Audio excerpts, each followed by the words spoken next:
50 سال کی عمر میں گھٹنوں میں درد ایک بیماری کے ساتھ کچھ علامات اور وجوہات بھی ہو سکتی ہیں، جس میں اوسٹیو آرتھرائٹس، وزن کا زیادہ ہونا، کیلشیم اور وٹامن ڈی کی کمی اور ریوماٹائڈ آرتھرائٹس۔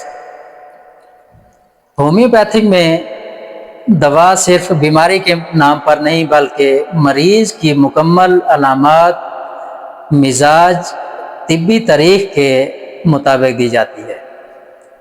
اس لیے ایک ہی دوا ہر مریض کے لیے مناسب نہیں ہوتی۔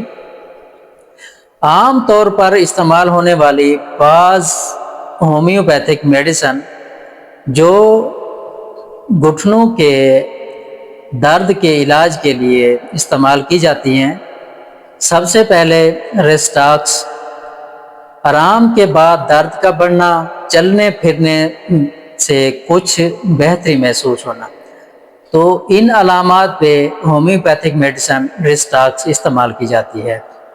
اس کے ساتھ برائیونیا، حرکت سے درد بڑھنا، آرام سے کمی آنا، تو اس کے لیے ہومیوپیتھک برائیونیا میڈیسن استعمال کی جاتی ہے۔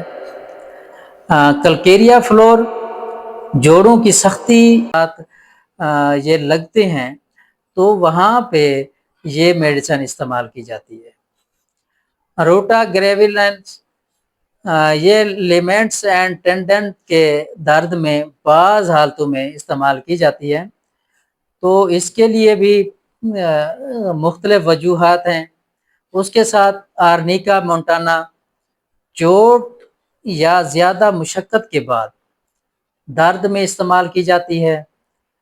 ہومیوپیتھک میں مزید اور بھی کافی ساری میڈیسن ہیں، میازمیٹک میڈیسن بھی ہیں، اور الحمدللہ ہومیوپیتھک اپنائیں اور نسل در نسل صحت پائیں۔